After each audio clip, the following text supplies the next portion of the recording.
sa advocacy. Yes. Sa mga senior citizens. Napakabata niyo pa. Para Wow. sa ganitong advocacy. Yan ang gusto ko. Tama, thank you so much. Bakit yung mga senior ang napili ninyo?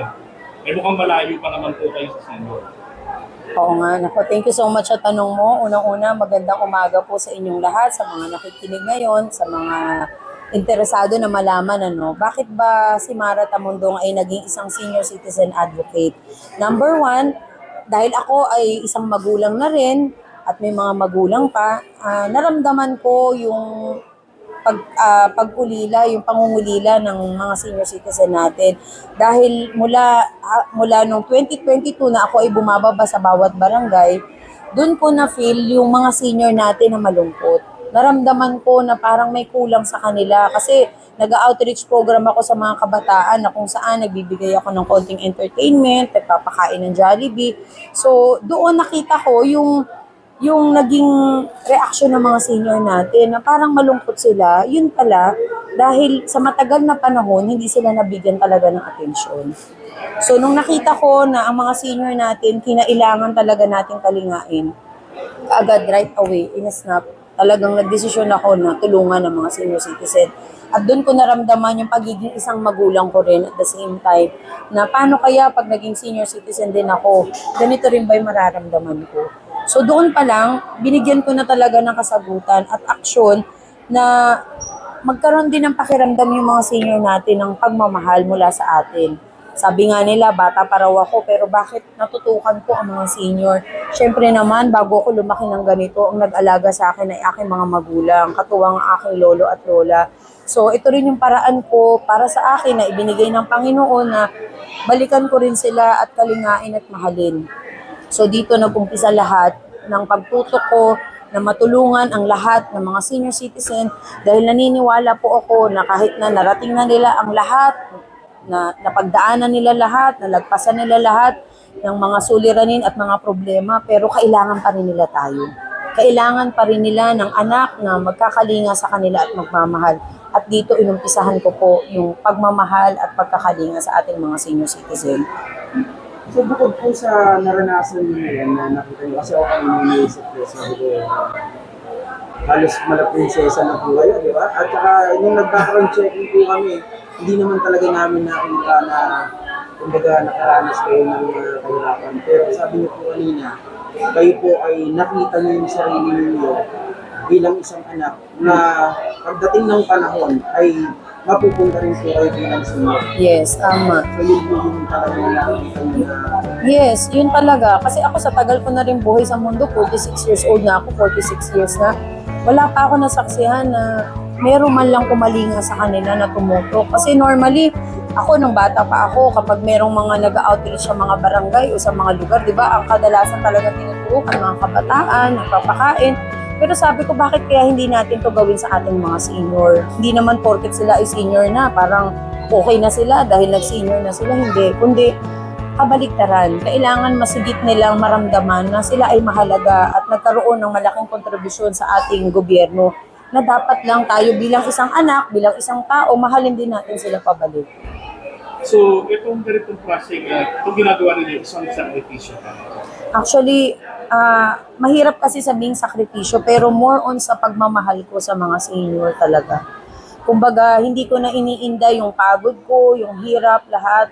Kung tatanungin po nila ako, ito naman ay sarili kong gastos. At the same time po, gusto ko lang itong i-share yung mga blessing po sa mga senior. And at the same time, gusto ko rin matulungan ng ating administrasyon, lalo na ang mahal na Pangulong Bongbong Marcos, na parehas po kami ng adhikain na matutukan ng programa yung mga nakatatanda at mga magulang. Kumbaga, nandun ako nakita ko yung sarili ko sa kanya, kay mahal na presidente, at nakita ko rin yung sarili ko sa mga senior. So, sa aking katauhan, pinagsama ko ito, kaya ginampanan ko talaga ang responsibilidad na makababa at matugunan at matulungan ang mga senior citizen. Alam mo ma'am, kanina po, naririnig ko sa yung speech mo. Tsaka naririnig na rin namin namin kung National Commission on Senior Citizen na to. Sabi mo po, bumababa ka sa laylayan, tatlong taon na. Yes. Talagang grabe po, bukod sa sakripisyo na sinasabi ng kaibigan mo kanina. Ano po sa tingin niyo ang ikagaganda o ano pa po yung, kumbaga, benefits nito sa mga matatanda? Actually, mula 2022 up to now, napagbaba ko. Kahit paano, namulatan ako sa katotohanan, nakita ko talaga yung sitwasyon natin. Ang talagang kailangan natin, unang-una sa lahat, alam mo, yung magkaroon ka ng tunay na puso para sa kapwa mo. Hindi lang dahil para maging isang politika o maging isang politician o gampanan mo to dahil lang gusto mong sumikat, kundi talagang kailangan bigay mo talaga yung totoong damdamin mo para sa tao. That's the only time ikaw talaga bababa, magpapakahirap, talagang ibibigay mo ng todo-todo. Kasi kapag nanggaling talaga sa Panginoon yung damdamin mo, talagang yun din na magtutulak sa'yo para talagang sairin mo talaga lahat. Yung pagbaba ko kasi sa bawat barangay, kadalasan bumababa ako sa 8 hanggang 12 barangay sa isang araw. Ramdam na ramdam ko ang kahirapan. Pero nung tumatagal na ako sa pagbaba at nakikita ko na ang mga kababayan natin na bibigyan natin ng pag-asa, doon ko naramdaman din yung kaligayahan na naibibigay din pala natin sa kanila. At ako din, mismo sa sarili ko, alam ko na may pag-asa pa tayo, basta tayo ay magkakasama. So ito po ay talagang galing sa puso. Galing sa puso ko, hindi lang dahil sa advokasya ko, kundi yung damdamin ko talaga na ipinagkaloob sa akin ng Panginoon. Binigyan niya ako ng kamulatan, ng katotohanan na ito ay gampanan ko ng maayos. Kasi actually, sa totoo lang po, sa 3 taon, hindi naman po ako nagrereklamo, Kaya lang kung hindi rin po galing sa Diyos ang ating lakas, baka hindi ko rin po magampanan ng lahat. Ma'am, may time frame ba kayo kung kailan matatapos itong gagawin ninyo? Online registration. Actually, itong online registration kasi supposed to be last year pa dapat sana matapos ito. Kaya lang dahil lang sa kakulangan din ng kaalaman ng ating mga kababayan, hindi kasi na ipapaliwanag at naibababa sa lahat ng barangay.